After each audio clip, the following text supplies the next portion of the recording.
Again, welcome to the first workshop, Track B of NECSS. I actually see some familiar faces from previous years, so great to see you all again.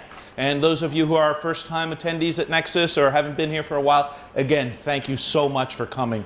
We really enjoy these conferences. It's great to kind of get around like-minded people when you're having to deal with people who may not be as skeptical. And that's kind of the purpose of this workshop. I'm going to tell you a story for a little while and kind of blather on for maybe 15, 20 minutes. And then what we're going to do is we're going to do some exercises. We're going to talk a little bit about how you can try to approach skeptical people, non-skeptical people on subjects that may be of interest to you. It may not necessarily be a UFO. This was just the title that Mike and I settled on because I didn't know what I was going to be doing when he asked me to speak. So this kind of grew organically. If I could ask people who have their phones here to at least put them on mute so you don't get ringing or notifications or anything like that annoying your neighbors. I'm really bad about that myself. So as I said, I'm going to tell a little story, and it is about UFOs, and kind of explain a little bit more about what we as human beings are like when we are presented with information that may not quite make sense, as well as how we then hold on to that information. So, I'm a retired Air Force. That picture was about 30 pounds ago. About 8 years ago. That is in there. So, I was flying a KC-135 from Egypt to Saudi Arabia. It was a very early morning flight, one of those dark 30 takeoff times. So as we were flying, the sun still wasn't up, it was night. We were flying and we saw an aircraft about 45 miles ahead of us. Usually when you're flying, you're always kind of scanning the horizon to see if there's something there. And if there's a bright light or some other dot or something that is in your windscreen and not moving, that could be a bad thing if it's growing fast and not moving in your windscreen, because that means it's heading right at you and you're on a collision course. As pilots, we don't like mid-air collisions. Those are kind of bad. But this one wasn't growing rapidly or anything, so we figured we were in trail. We were following somebody. And then we judged it to be about 45 miles out based on its brightness and figuring, well, that's probably a large aircraft, C-5, another KC-135, something like that. Because if it was F-15 or F-16 or something like that, it'd be much closer and we'd probably start to be able to make out details and see nav lights or anything. So we figured 45 miles out. Now the 135 has a pretty good radar. We were in the upgraded Pacer Craig. And it can paint out pretty reliably to about 55, 60 miles. And we couldn't paint it on radar. And we're like, WTF, guys, what's with that? Didn't think much about it. And then we noticed it was climbing. And you know how your teachers are saying that, when you were in high school, when am I ever going to use this? Well, we were using trigonometry and trying to figure out, okay, based on this angle, yeah, that airplane's now, we're at flight level 330. That one looks like he's about 4 or 5. Wow, he's climbing pretty high. And it was kind of quiet. Almost too quiet. AWACS, usually we hear AWACS talking to us and talking to other airplanes, telling them where to go, because that's what AWACS likes to do. And they weren't. And then as we're watching more, we're like, holy cow, that guy has climbed way high. That's like 80,000 feet.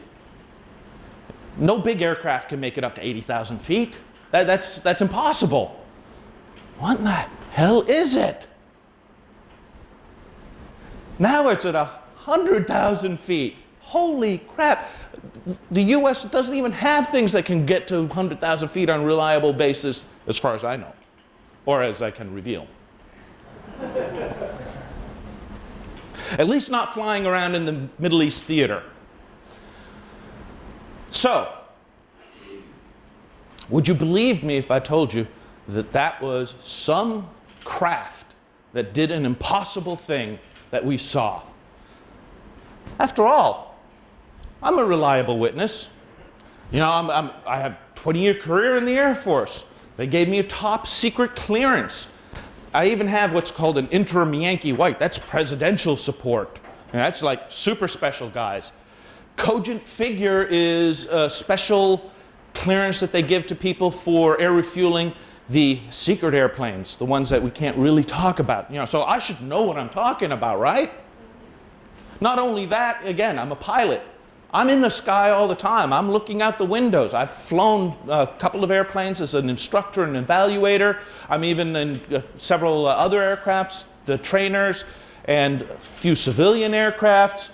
And I've flown all over the world. I mean, I've flown Africa, Asia, Middle East, Australia, all these places. You know, I've been there. I've done that. I've seen it. And again, quite a few flying hours. You know, several thousand hours. And unlike most civilian pilots, I've done things, air refueling, special operations, night vision goggle qualification, all sorts of really unusual things that most people wouldn't. So again, I know what's in the sky, right? I'm a reliable witness. Not only that, I should know better. I get briefings on weather. I can't make that as a weather balloon mistake. I know exactly where those weather balloons are and where they've been launched and what they look like. We get tested even, practical exams on meteorology. We get briefings every day as to what exactly is going on. I consider myself a bit of an amateur astronomer. I know what the night sky is supposed to look like. I mean, even you know, and I'm graduated from a prestigious school that's involved with science and technology. I should know, right? I shouldn't make any mistakes like that. So what was it? Anybody? It was indeed Venus. I should have known better. I mean, this is the classic Men in Black explanation, you know. Swamp gas, Venus reflected, blah, blah, blah, you know, the whole thing. It's amazing to think, though, how as someone who should be a very competent witness, who really could and should be able to figure out what they're looking at, made such a classic mistake. Just a little bit about our brains, particularly as it revolves around aviation. We all know, as skeptics, our brains take in data and tries to make sense of it. And sometimes when you get conflicting signals, your brain will kind of go, ooh, geez, I don't know, let's pick this. This seems like a reasonable thing. And as I mentioned, one of the big things in aviation is if there's a dot in your screen and it's not moving, danger, Will Robinson, danger. It sets off the alarm signals. That lizard part of my brain has gone off. It's latched on to that signal saying, there might be something out there. Do something about it. Figure it out. Yeah, even then, even though I should know better, I made mistakes. And then, you know, think about us as human beings. We are primates that usually evolved, most people think, somewhere in the plains of Africa. Our ground speed is usually about 5 miles an hour. Our altitude is usually about 5 feet or so. So placing us in environments that we may not be that suited for, again, is going to have us relying more on some guts and instincts and things like that you know, wouldn't be a normal everyday occurrence. So, why am I telling you this story? Because, you know, the plural of anecdote is not data. However, as human beings, we are storytellers. We connect through stories. And if you are attempting to talk to someone on a subject that skepticism may be involved in, we don't generally approach it with stories. We don't try to emotionally connect to them. What do? Come on, what do? Or data, facts. Exactly. That doesn't resonate with the person that well. And also, people kind of may have a bit of an attitude, maybe, about skeptics. They don't know what scientific skepticism really is. The whole climate change debate has created a new definition of skeptic in some people's minds. I say that, they're confusing denialism with skepticism. Or a lot of people will confuse a skeptic. If you tell someone that you're a skeptic, they think you're more of a cynic. And that's not really so. Also, it's really hard to find research on what people really think about skeptics. I guess we're not an interesting study group. So most of what's out there in the literature is opinion pieces, discussions. But the overwhelming view that I found about skeptics is that we are argumentative. Okay, fair cop. People think we're arrogant.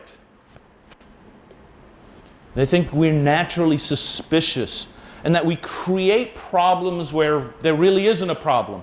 We start getting into people, well, why do you care if people believe in crystal healing or UFOs? It's harmless, right?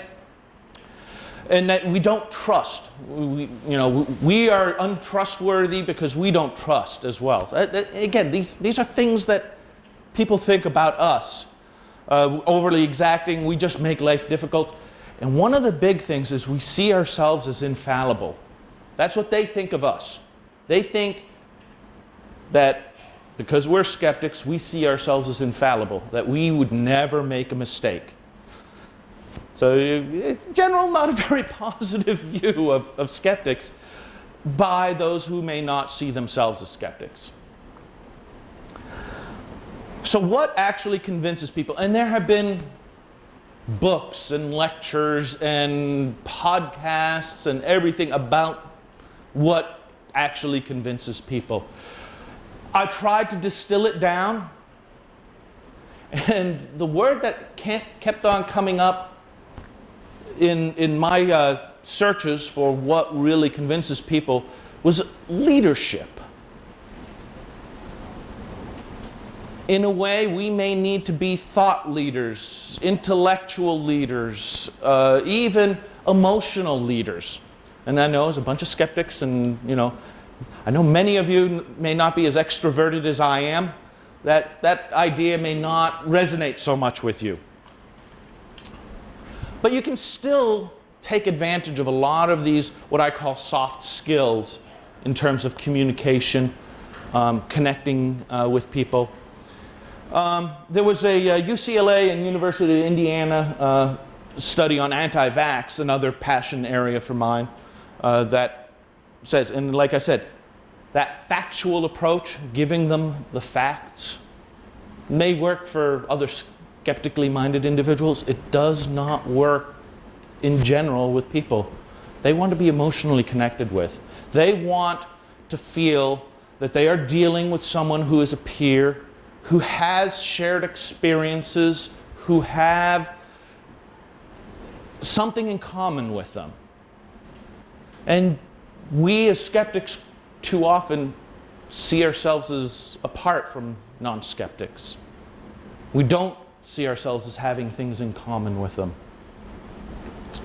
Again, in talking with people, most of the studies out there, unfortunately, if I talk in how do you convince people and skeptical, it's like every single Google page, even on Google Scholar, comes up with climate change or the anti-vax debate. So again, I'm using the UFO story, though, as kind of a launch point as to where we can connect with these non-skeptics. So again, don't be arrogant or infallible when talking with them. Again, to many people, perception is reality, so if they perceive you in that way, and listing facts is that one sort of thing where you're almost showing off your knowledge. Many people may not have exposure to the information that you have sought after. And I think we should all be familiar with this, the idea that if you do challenge someone's beliefs and actually give them information that may contradict some deeply held beliefs, it actually strengthens their belief in that. And that's what we as skeptics quite often do wrong. We challenge them. We don't connect to them emotionally. We don't actually have a human relationship with them. It's lecturer, student, master, Padawan, whatever the case may be. And that doesn't resonate and connect with them. Again, there are credible experts.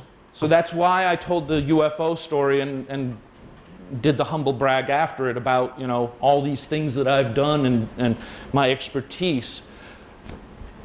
There are credible experts that people will connect with, but again, it's that communication style.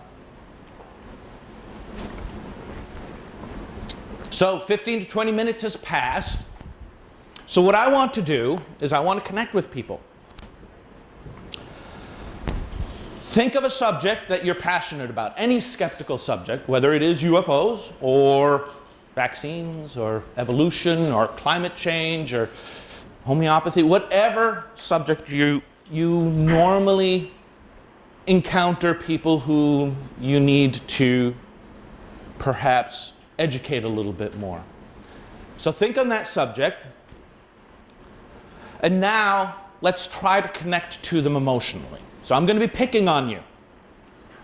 I'm going to give you a little bit of time to think, and then we're engaging the audience. How many people here identify as extroverted?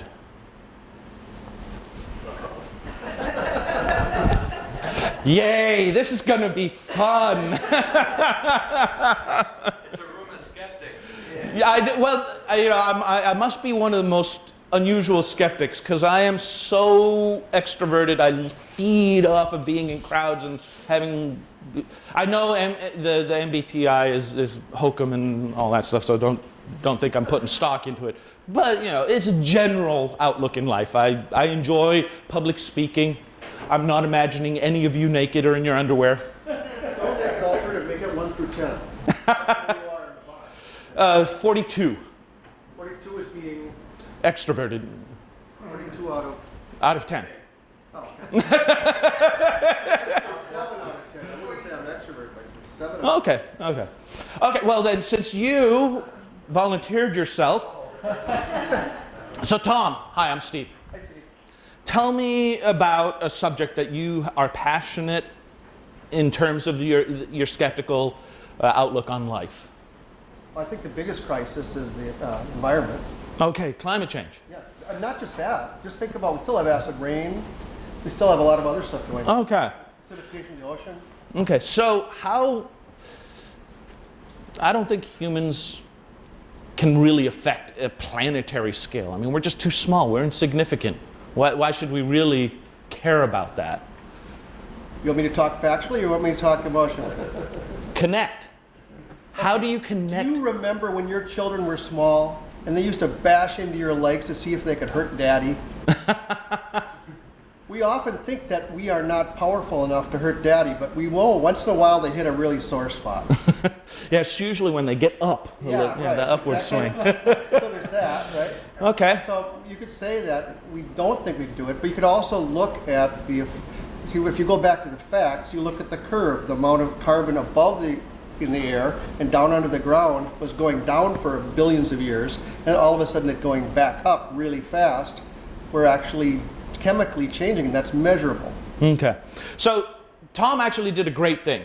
He connected with kids.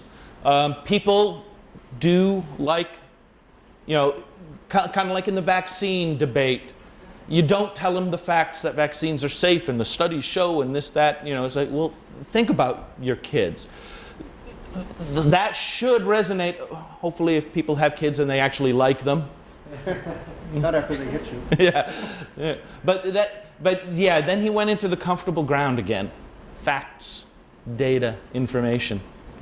The purpose of my story was to tell about a mistake I made. I was wrong. I mean, those are some powerful words to admit, but they're scary, aren't they? Try to connect to people. What time were you wrong? What time did you maybe hold, maybe not their exact same beliefs, but similar beliefs? To say I was wrong is an incredible, and that goes right back to,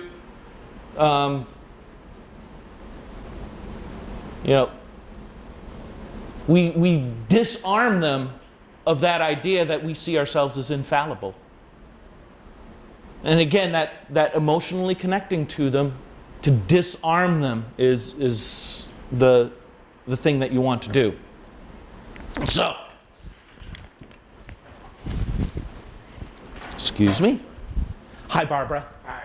I'm Steve. How are you? I'm fine. So what subject of yours is a passion in skepticism? I'll let you pick one. You can do cryptids, you can do UFO. Okay, well, let's talk about UFOs. Okay. Connect to me. Yeah, I was in Phoenix, and I saw there was this beautiful triangle of lights, and they were hovering in the sky for the longest time, and then they suddenly just disappeared. Okay. It was so cool. And, I heard Air Force jets flying around. There must have been something really special going on. I agree with you. It's probably something very special. The question is what was it that was special? Well, they must have been scrambling to intercept that UFO, and then when they got close, it engaged the cloaking device. Well, one thing I know about Phoenix is there's a lot of military jets around there. They do a lot of training. My nephew is a pilot. Oh, cool. So he knows that area and things. So the fact that military jets were there doesn't surprise me. Did it look like they were trying to fight it? It was night, so I couldn't see, but I heard. Okay. I definitely heard it. And I know triangles, but I heard there's a lot of different things that can make triangle lights. Yeah, but this was big. I mean, I know, the B-2 kind of makes a triangle, but it wasn't this big. I mean, this was right over the mountains. It was miles. Was it moving? It was hovering. And I know we don't have stuff that hovered like that. Well, I don't know, because I also, I heard you're an amateur astronomer, and I know there's sometimes there are actually satellites that travel in triangles. Yeah. The problem is it may be unknown, but before I leap to saying it was like a flying saucer, maybe we should leave it just as unknown, and maybe we can look and figure out what it was once we get more information. What do you think of Barbara's approach? She is attempting to connect with, and kind of unfair that I've given you a bunch of information about myself. I'm actually trying to be maybe not the skeptical person that I normally am, but more of a just random person X who just kind of shows up and is talking about things. Again, the connection, you do want to, maybe, oh yeah, I've seen something like this before, or again, one of the things, okay, who here as a skeptic wants unidentified flying objects to actually be alien aircraft coming to this planet? Who actually wants that? Absolutely, we want that more than anything. For the UFO believers and discussions, I think that is a great groundbreaker. I would love nothing more than to actually have that happen. I mean, for crying out loud, think of the confirmation of so many things that human beings have dreamed about for so long.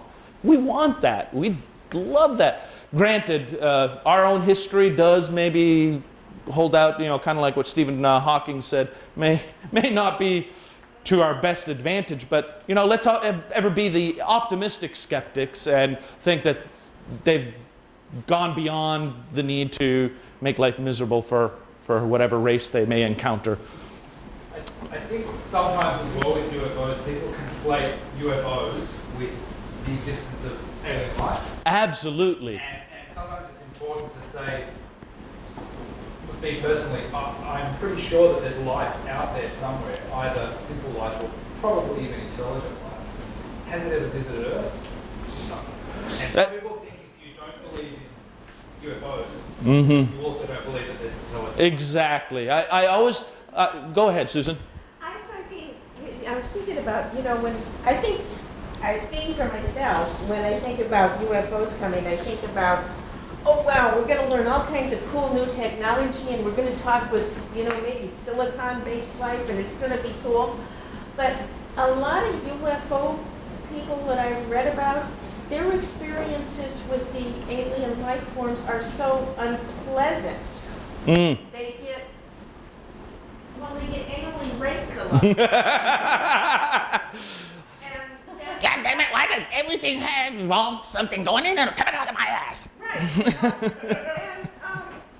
And it just strikes me as, well, what do you think about that? Why are there... Great connection. Who here has ever experienced sleep paralysis? Yeah. That tends to be the genesis of it. That would be a great connection, I think, to establish with someone who, especially someone who has an abductee story. Talking about sleep paralysis. But don't give them the facts about sleep paralysis first. Relate your experience.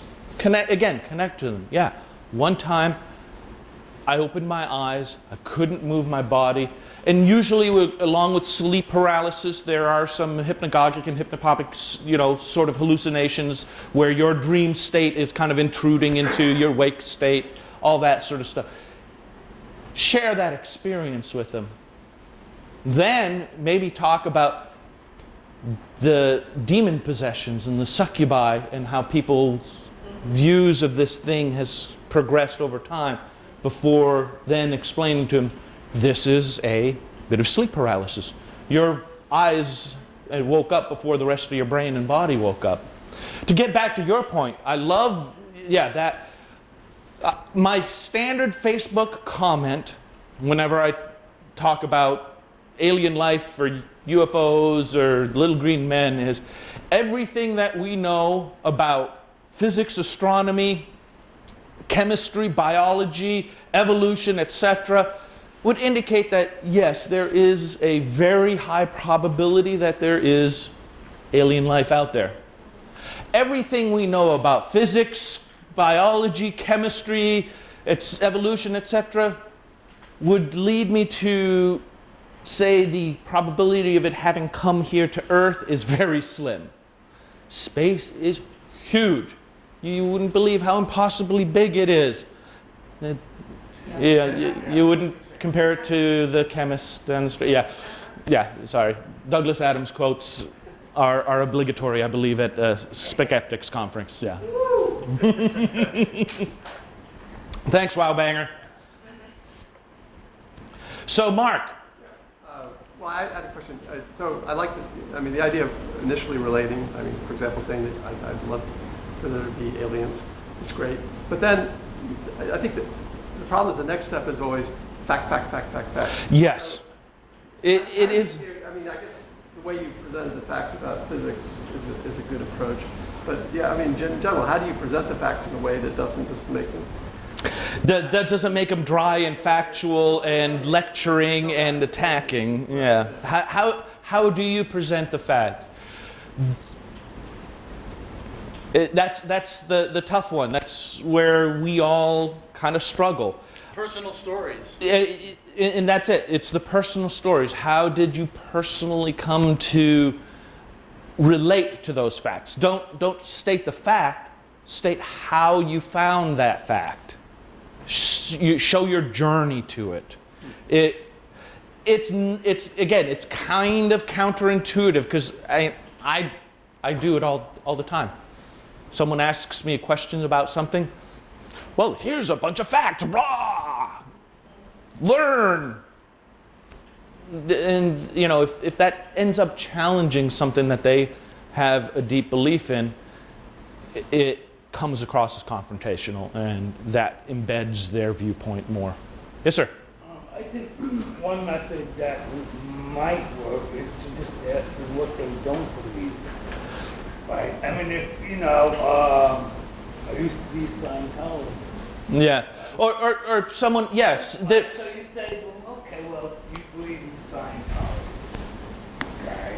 Well, what is it about Scientology that you don't, assuming they know something about Scientology, what is it about this that you don't believe in?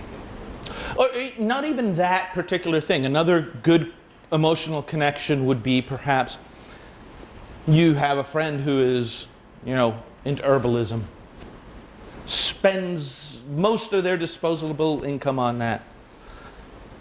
Find something that they may actually be skeptical on. They may scoff at the idea of Bigfoot. Oh yeah, isn't that kind of goofy and silly? You know, well, I mean, you know, you've seen the videos. What do you think of them? Get them talking about how they've been skeptical on a subject. It's amazing to figure out, because you may think someone who is not skeptical about a certain subject, you know, they firmly believe the Betty and Barney Hill story, and they know that, you know, Exeter, New Hampshire has thousands of UFOs coming by every year, picking up people to study them. But man, those homeopathy people, they're freaking nuts. Water has memory, really. Connect with them again. Build that bond. Ask them. And that's the thing. We as skeptics are so used to talking. 2 ears, 1 mouth, that whole platitude. Get them talking. Get them telling you what their thought processes are, how they actually engage with people. And then see if you can kind of turn that around a little bit. Yes? Well, when you said, think of something you're passionate about. Well, one of the things I thought was, for me, is the whole creationism, you know, and especially as being taught in schools and so on. Okay. And evolution versus creation. So if I'm talking to, the trouble is, with that, you're bringing in a whole... That's so much baggage that... Exactly. Yeah. So much, a whole world view that you're going to clash with. Yes. And, you know, his approach might be good, saying, well, what, I mean, maybe not that blatantly, what don't you believe in, but is there anything that you're kind of skeptical of? Exactly. That might be a good approach for those So, kind of... I've actually, so my journey into skepticism, skeptical activism, was through Phil Plate's Bad Astronomy blog when he was, I think, when he first started on Discover magazine. And every time he posted a story about either vaccines or evolution, there would be the comments to which I couldn't resist. Someone on the internet is wrong. I have to correct them. And I admit, listing the facts and giving them a counter argument, I don't think it ever reached anybody. Sorry. I mean, I've spent thousands of hours and it's wasted time. Find what they, you know, not necessarily what they don't believe in this case, what do they believe in? A very common creationist argument is, well, microevolution exists because, you know, Noah took 2 and 2 of the creatures, or 7 if they were the special kinds or whatever, and, you know, then you had the speciation, you know, you have wolves became all the different dogs and all the different canids and such or whatever. Well, what's the difference between microevolution and macroevolution? Well, there really isn't any except time. Now, you know, so you've got some, now, you know, but you've got a little bit of a foothold in there. That is, like you said, though, that is a really, really tough, because, I mean, most people in the skeptical community are not creationists, and many are not even religious, so that makes that ability to connect all the harder. It is definitely hard. For you, my recommendation would not be maybe to reach out on an individual basis, but go to your school boards, go to your legislators in your state, and work with them in order to work against. In those particular cases, now you're able to kind of revert back a little bit to the skeptical lecturing and telling people what the facts and information is. Yeah, some years ago, I'm from Denver, and Okay. Denver Museum of Nature and Science has a prehistoric journey exhibit, and I was a docent in that exhibit. During our training, when we were told if we encountered someone who's like creationist, who wasn't believing what they were seeing there, it's just basically be nice. Yeah. Which is, I mean, from a public relations standpoint. Exactly. That's always good, and it never hurts. Yeah. Just be nice and say, well, we take the scientific view of how life evolved, and that's what this exhibit is about, and not kind of get into it. Of course, that was a different role. Yes. But you have to be very patient sometimes. Yes. On Facebook, I will admit it, I tend to be a bit of an a-hole. Sorry. You get that no filter. You don't see the person behind the keyboard. It happens. So again, if you're on an online argument, try to imagine that human being on the other end of the keyboard. They're not going to appreciate you just telling them that they're wrong.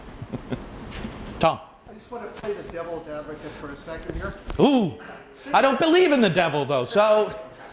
So you can advocate nonsense. But I was getting at 30 years ago, you go to the airport, there's a Hare Krishna or a Mooney there. Yeah, right? oh What's God. the first thing you find out? They find out where you're at, and they say, oh yeah, I used to believe that too, but this is how I am now. So I'm hearing an echo of that in what we're saying today. Yes, many, and that, outside of the skeptic community, many people know these sort of things, and unlike us, in many cases, they have been trained. I mean, the Hare Krishnas or the Moonies, they actually go to their camps and such to learn these things. And yes, they are specifically taught, the ways that human beings connect and interact and feel about, being able to, talk to other people and then bringing them in. That's really, as human beings, that's what we want. We want a connection. We want to feel that we are valuable to other people as well. So Vlad, love your name, first of all. And you are a scathing atheist, so you're probably as big an asshole as I am. I like it. Subject. That you're particularly passionate about in skepticism. Well, I don't know if necessarily that I'm particularly passionate about, but I do get, especially with my family, into discussions about Reiki healing. Ooh, yeah. That's that level of nonsense, and isn't it all kind of that level of nonsense? Is again one of those sort of things where you have to resist that urge to roll your eyes and then start lecturing. I would say, again, the questioning them on exactly how does this work. Get them to talk and reveal. And again, figure out what that area that you can then talk their language. I'm not that familiar with Reiki healing and that sort of thing, so I couldn't really give you a good example, unfortunately. But I'm sure it involves energies being aligned. What kind of energy? I think it would be easier to have that conversation with someone I don't know, but with family, because you grow up in that. Yes. Kind of. So you already have a whole lot of other kind of baggage along with that, much like a religious discussion would be. Practice on your family, though. That is a great idea. I mean, we all, I'm sure, have friends or family who may not be particularly skeptical, right? Right? Yeah. Well, Susan revealed about cousin, is it, or? Cousin Yeah. has been spending a lot of money on a Chinese herbalist lately. So, practicing with family may be good. Or, if you really want to reach your family, maybe practice with the strangers. My parents at least now are starting conversations with, I know you don't believe in this, but let me tell you about numerology. Ah. Yeah, again, you know, the one question that I tend to use a lot, well, what causes it to work? You start them thinking that line of thought, and you can actually see their brains freeze up. You know, don't pounce on them then.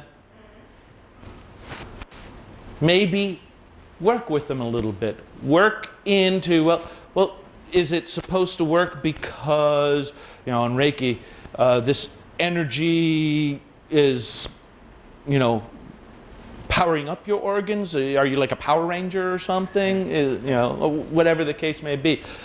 Give them maybe a little bit of a lifeline before you start dragging them to the shore. I'm going to pick on you, Elizabeth. So what subject is one of passion or that you encounter a lot? Pop warfianism. Like, Say what? Pop warfianism, like the idea that it has been kind of perpetuated by the media lately that language like really affects thought significantly. I mean, that's an interesting one. I'm not familiar with this at all, hence my, huh? This also does bring up the question of how to modulate your approach based on like people's level of emotional investment to be different. Yeah, I think in terms of connecting with people, that's definitely, because again, does the research support the idea that how you talk to someone will affect how they perceive and view you? I think we can all kind of say that that is a pretty well established fact that yes. Now, you know, again, I'm not that familiar with this subject, so I have no idea how to even talk to it. I mean, is this sort of the... I did read an interesting science fiction book a while back where people were like using words that would cause people's brains to, you know, then behave in a certain way. They were powerful words and all that. And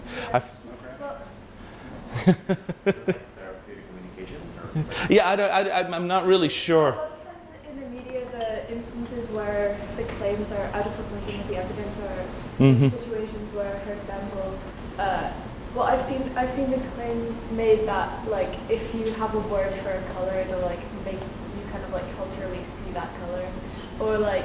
Okay. The Eskimos word for snow, yeah, but no word for. Yeah, that sort of thing, or. That's a tough one. That's a very, very fuzzy subject. Yeah, well, I feel like it's just like kind of a big cultural misconception. Yeah. Which is maybe something that would have to be approached kind of differently. Yeah, that one I'm definitely a little at a loss. I wouldn't. Anybody here have any thoughts or ideas on that type of a discussion? What is it called so I can research it? Warfianism, like superior war hypothesis.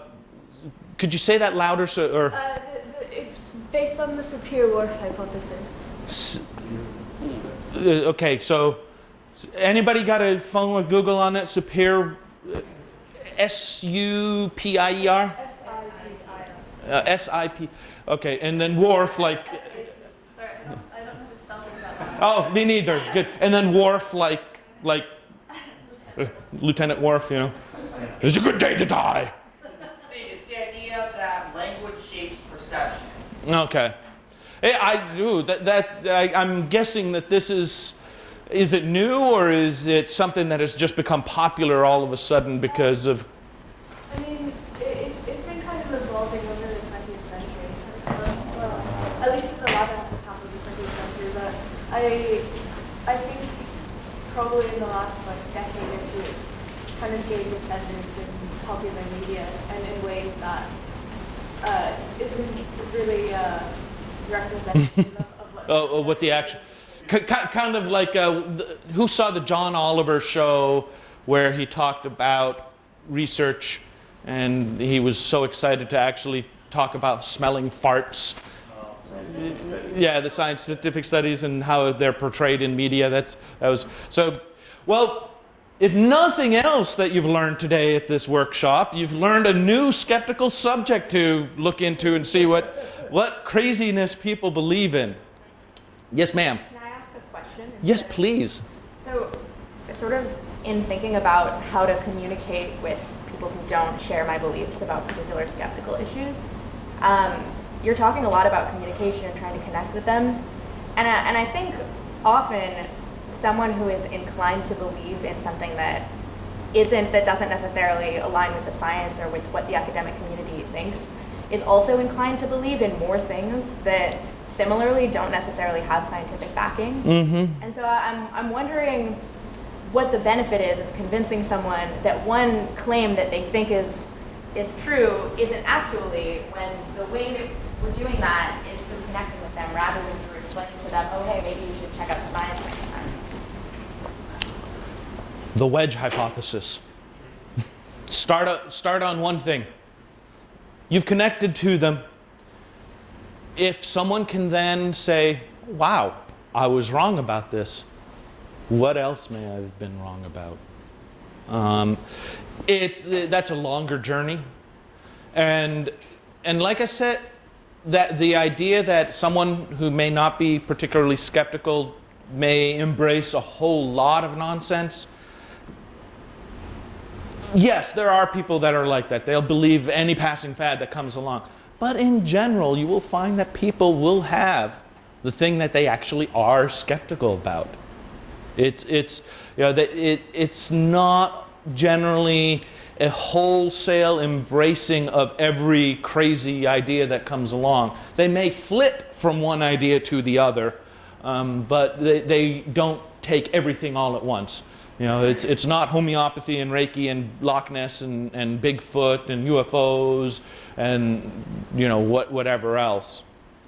Yes, ma'am. I think part of it is trying to figure out why you're having the conversation at all. Oh, yes. So the thing is, are you having the conversation because they asked you about it? Are you having the conversation because you finally, the thing just sounds so stupid, it just finally pissed you off? And a lot of times you're just having the conversation because you cannot believe at some point that a rational human being has said this dumb thing. Flat earthers or something. And then, if that's the case, is it that you want to correct it or you just want to vent? In this approach, the biggest approach, and I think maybe the best approach, is to engage them when they've shared. They're already attempting to establish that human touch with you, that human connection. That is your biggest opportunity that you'll have. If you are reacting to them, you're already in a harder position because you're in your brain going, oh my God, what the hell? You've kind of already lost that opportunity. So maybe take a deep breath, count to 10, and go, okay, let's try to figure out that connection. It's again, I know as skeptics, as a majority of you are kind of a little more introverted, this is not the way you do it. And then on top of it all, where is most of our interaction? Yeah, via the computer. That's just such a difficult place. Yes, sir. Steve, sorry to remember my name. My name's Jake Melvin. Who? Who let this guy in here? I snuck in.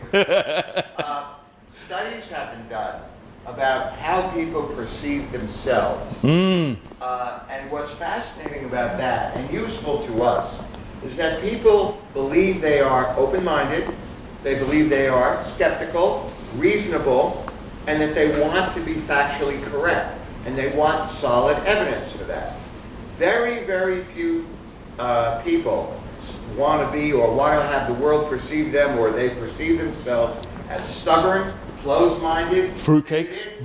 So knowing that about people, that gives us an in. Because when you want to start a discussion about any topic, talk about attitudes, open-mindedness, reasonableness, how they perceive science. Then move on to whatever the topic is that you're talking about. Because right away, you have them in a wedge situation. So they don't want to move towards unreasonableness. Yes. Closed-mindedness. I would warn a little bit about explicitly going at, quizzing them on their traits, only because that raises then in their mind the specter of the fact that, oh well, he's asking me if I'm rational. He's asking me if I'm intelligent, or if I have a good worldview, or if I trust reality. Does he doubt that? So that. Well, I wouldn't do that. But Maybe with you, I would. But yes, but I'm a big a-hole. So, but yeah, that's the human connection. That's relating with them, because in your mind you may look at this flat earther and go, holy F, and this person is clearly delusional, insane, and in all other ways mentally incompetent. And they don't view themselves that way. There's a chemtrail house just outside of Concord, where I live, that the jets are spraying us, and I have yet to encounter this individual. I've walked by the house several times, hoping that he'd be sitting on the front porch, just to kind of see what this is all about, because that's one of those. I could be afraid of anything. I chose clouds. A chemtrail house. Do you mean he has signs in front of his Yes. Yes, he has signs. The jets are spraying us. Wear your mask. It's glorious in its. Yes. But Well, just as a story, I have a person who I encounter professionally every once in a while who believes chemtrails, ancient aliens, and everything. And I say, listen, I can understand the ancient aliens. I can understand this. Oh, you're into astronomy? He's now going into astrophotography. I said, danger with that, you may stop believing in UFOs. I said, however, and he loves talking to me because he can't talk. His wife can't put up with him anymore. I don't think that's somebody you can talk to. But I said, when you get to chemtrails, that has to stop. Because if you think about it, that's the dumbest thing ever. Because if you had a super secret drug, why would you take it up 30,000 feet to distribute it to the entire world? So people get it without knowing that they're getting it. Come on. And so he kind of looks and goes, I'll get back to you on that. I'd be interested in a hierarchy of the stupid, because it's an interesting conversation with chemtrail people. Once he finds a friend, he may never leave you. Yeah, and as a pilot, I especially get some of the chemtrail discussions. So that's I'm in, obviously, along with the other so many thousands of I found an article in Scientific American about the dwarfism. Oh. From 2009. It's called "Does Language Shape the Way We Think?" So if you want to look at Scientific American, they have an article from 2009, and Steven Pinker mentions that dwarfism is dead, that it doesn't exist. Okay. Well, thank you very much, Craig. Thanks for telling us about it. Yeah. Again, I think that makes this entire workshop worth it, right? Learn a new move. Okay, come on. Yes, sir. I couldn't get your name. Barbara. You asked a great question about why are we having this conversation. Let's back it off. Why are we having this conversation? what are we looking for in the way we talk to other people? Are we looking for that great conversion on the mountain that we're going to see this person go, oh my God, you're right? Oh. Has that ever happened? Maybe another way to approach the problem would be, some of us maybe you've been skeptical for a long time. I've been like 4 years. I was really into, I have 42 years of transcendental meditation. Oh, wow.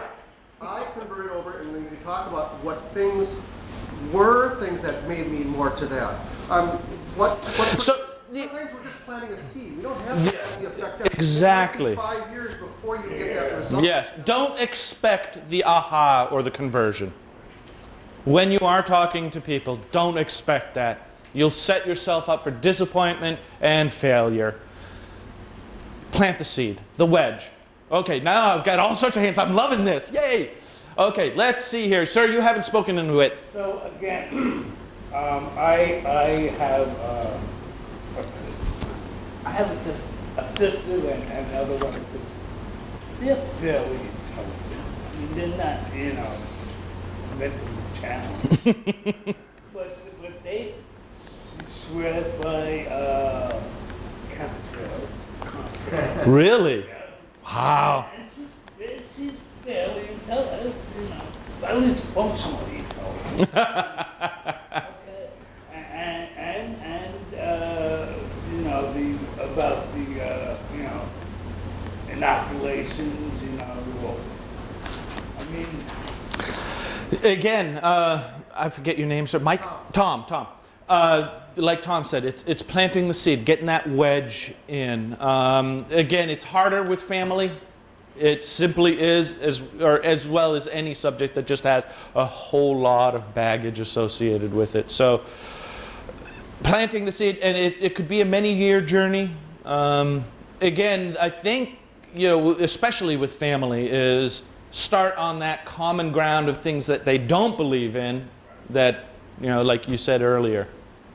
And they have like an emotional attachment. They do. It is very emotional, and that's the thing. People do not like being told they're wrong. And they can back it up with, well, I like this, like that. My favorite one is a video of ex-CIA director Trapper, I think is what his name is. He said something kind of in regards to future technologies. And I think he was actually talking more on dealing with the impacts of climate change and some technologies that we could use, and the chemtrail people just thought that was a real project that's going on.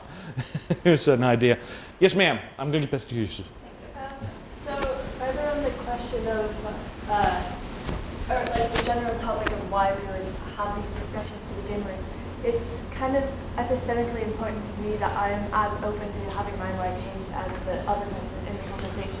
And even though I obviously think it's much less likely because I think I'm right.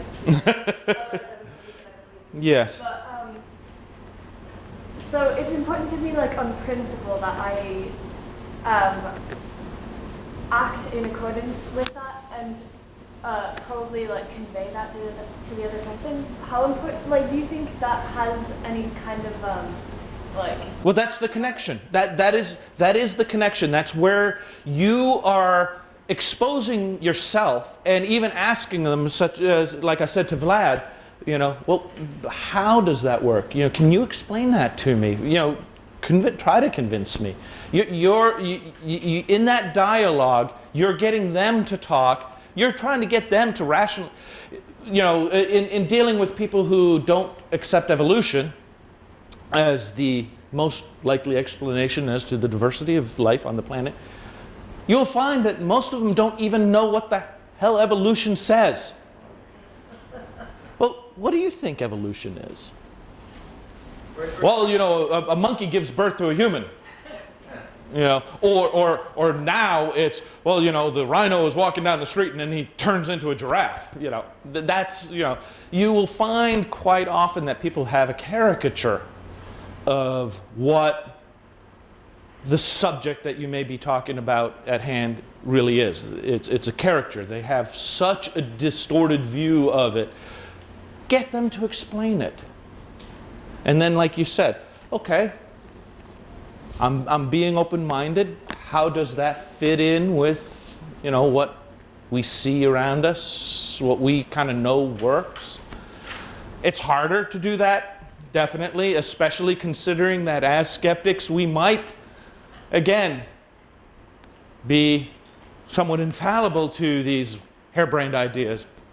And it can be a quick win like that. Sometimes people just have one misconception about it. Yes. And it just needs an explanation, and that flips them over. A friend of mine has a baby, and she was going to use homeopathy because the baby wouldn't stop crying at night.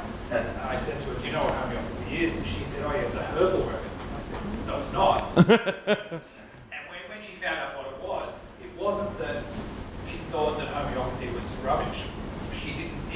It obviously wasn't a herbal remedy, so she chose not to use it. Exactly.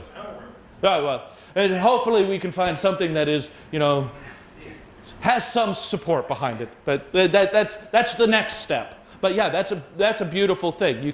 You may correct just one wrong idea that they've had. Okay, Susan, I've been ignoring you way too long. That's cool. I was talking to somebody who was trying to convince me to buy organic food. Ah. And I even tried, you know, saying, well, I understand how you feel, you know, it's important to eat healthy. I agree with you completely on that. And she got into poisoning the bees, and I said, I am very pro-bee. I am very pro-bee. Hornets, on the other hand, those MFs can die.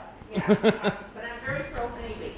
And so I was talking to her, and I brought up, would you be willing to do a little experiment? You know, sending somebody else to the store to buy organic carrots and non-organic carrots and us do a taste test. And her response was, I don't want to argue with you. Ooh. Yes. At some point with every believer, no matter how I'm trying to be open and honest. And that's frustrating. The statement, I don't want to argue with you. Yeah, it just is. That's a frustrating one. I don't know if anyone has ideas on how to counter something like that, because, yeah, that one kind of stops everything in its tracks. For you, yeah, at that point, my suggestion is save your blood pressure, walk away. Or argue about the merits of arguing. You do, yes. Anyone who uses the word epistemology in a sentence probably is a little bit more.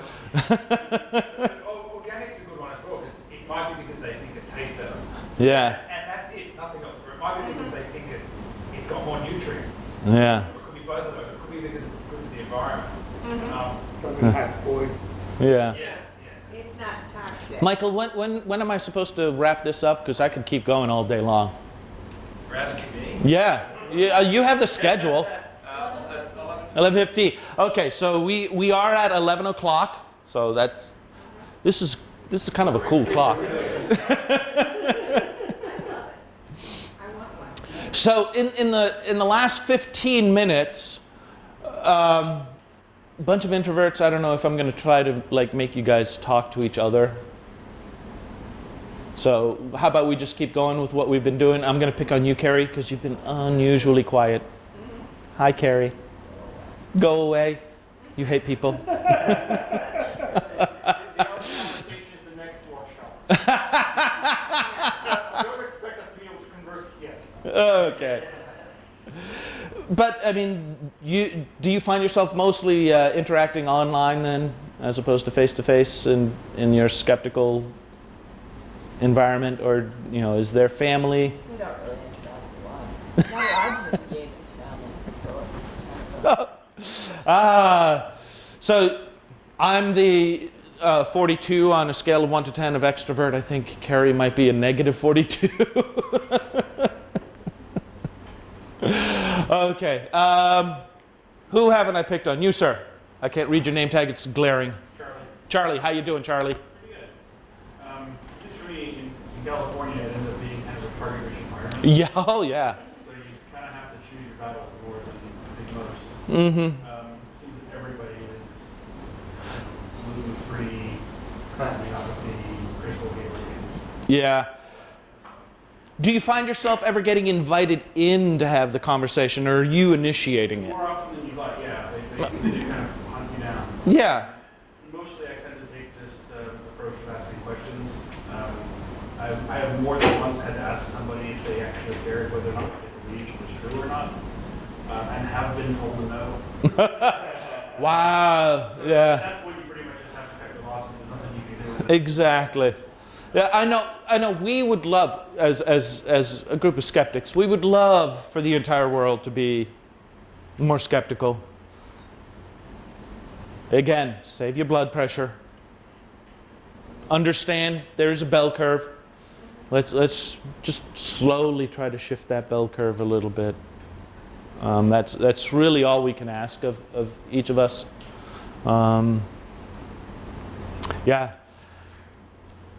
I think he brings in point. Sometimes the conversation is the other person just proselytizing. Yes. And he feels it's his mission to give out this information to the world. If it's you one-on-one, you may, like you say, you may want to cut your losses. If it's you with a group and you think he may be influencing the group, you may just want to put out your side. You're not trying to win him over. Yes. It's to let other people know what he's saying may not be true.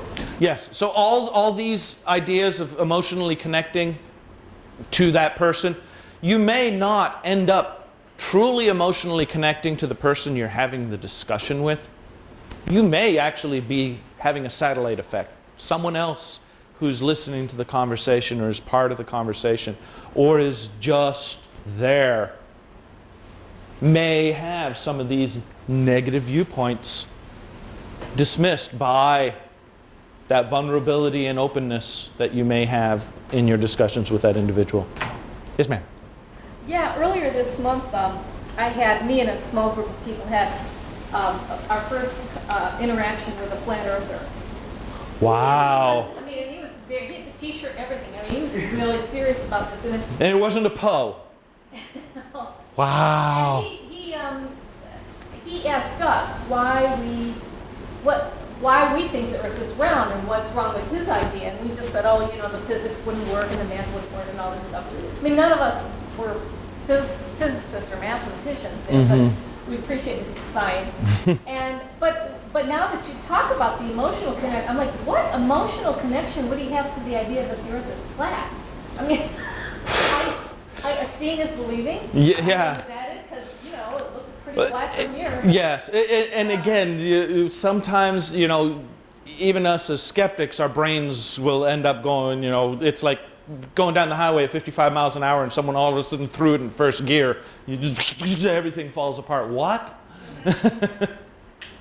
So I just failed. I'm thinking, how would we be connected with that guy? Not on the subject. Definitely not on that subject. Otherwise, kind of a nice guy, but Yeah. bizarre idea. Very bizarre idea. So again, that's the opportunity perhaps to look at the other subjects. Skirt around the flat Earth thing. Be on the edges. I always like to think that if the Earth was flat, there'd be nothing left because cats would have pushed everything off the edge. Yes. Okay, Susan. The Why the Flat Earth has it. There's a great book. It's called Abducted, Why People Believe They Have Been Abducted by Aliens by Susan. It's a woman named Susan Clancy, and she's a psychologist. Okay. And she went out to it was during the recovered memory thing where she was trying to work on people who thought they had been molested as children, but really had these hypnotic things implanted in them. And so she got so much flack from doing that research, she thought, well, nobody's going to believe anybody was abducted by aliens, so I'm going to study these people. And one thing that she found out is that, and it's something the psychotherapist said to me once, is that everybody has to be somewhere. Everybody likes to be part of a group. And these alien people thought of them, alien abductee people, thought of themselves as being part of a special, chosen group. And when you're talking, I think the flat earther probably thinks of himself as being one of a special. Hey, he's woke. He knows the truth. He's woke. Right. And when you think about, we're asking people to become become skeptics, we're asking them to join our group. And when our group is being perceived as arrogant, suspicious, untrustworthy, big giant assholes, that's where part of our problem comes from, I think, too. Mm-hmm. Yes, Russ. And it probably also speaks a little bit, something like that, to the distrust of authority in general. Like, Mm-hmm. yeah, like someone who thinks he's smarter than me is going to tell me something. I'm going to automatically say it's right. Yeah. Well, and again, that's why we are trying to connect to them that, no, I'm not smarter than you. I'm just like you. We're... And also, you have to understand, like a flat earther or a chemtrail person, they have facts. Oh, yes, they do. They have facts up the wazoo, whether they're real facts or alternate facts. They have facts. So for them, in many cases, they think they are being scientific. Yeah. They have studied it. Yeah, just like Jay said. They have the facts for what they think, and they're looking at you going, why aren't you being open to my facts? Yes, which is why that fact versus fact approach may not necessarily work very well. You may have to, again, skirt around, connect emotionally, connect as a human being. I know that.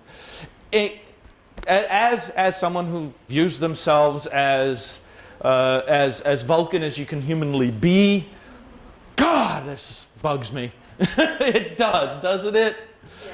Yes. But that's how human beings communicate, convince each other, interact.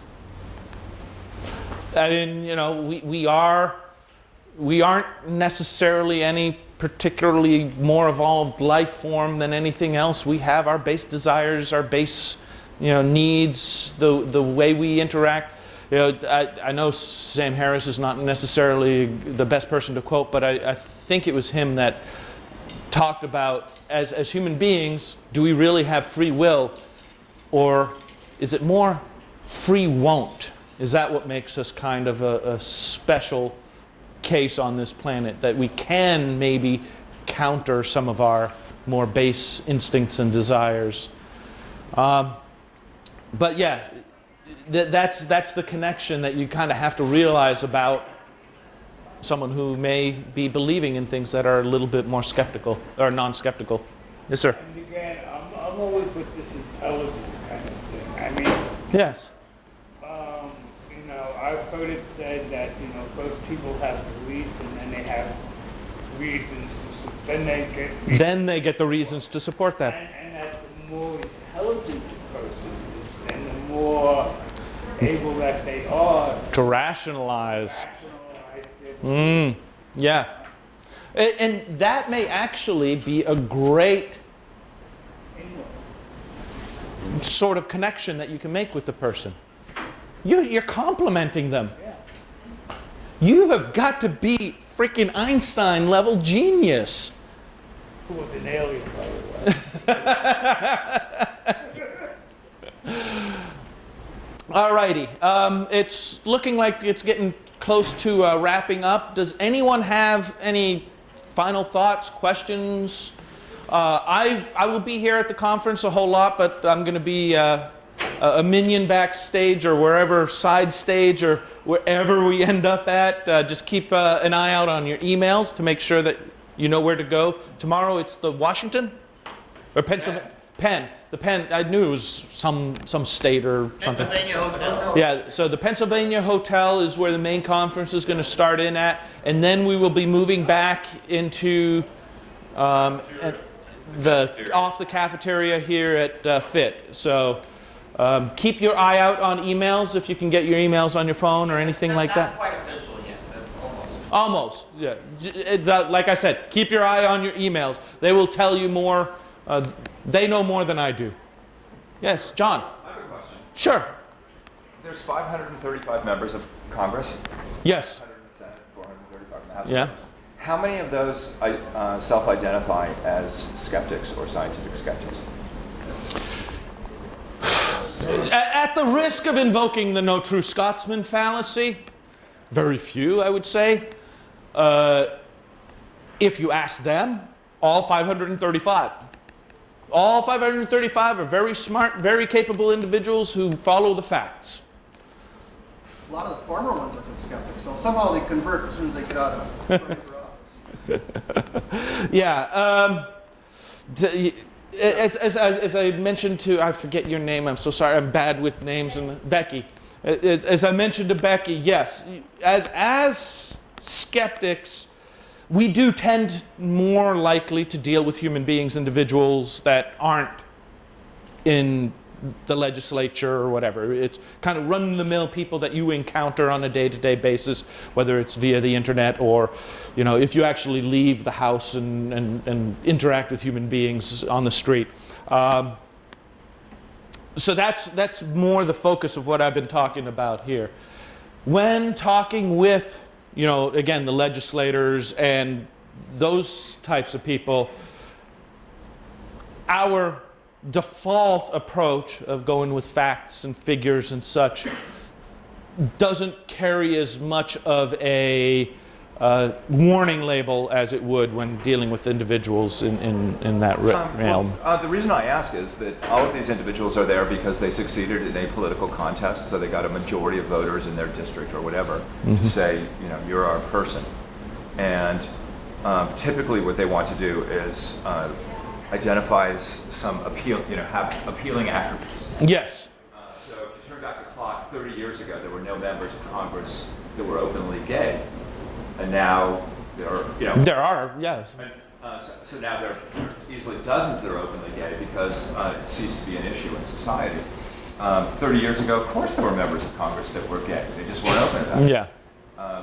So I think I just use that measure as a barometer for how socially acceptable is this identity of someone who is a scientific skeptic.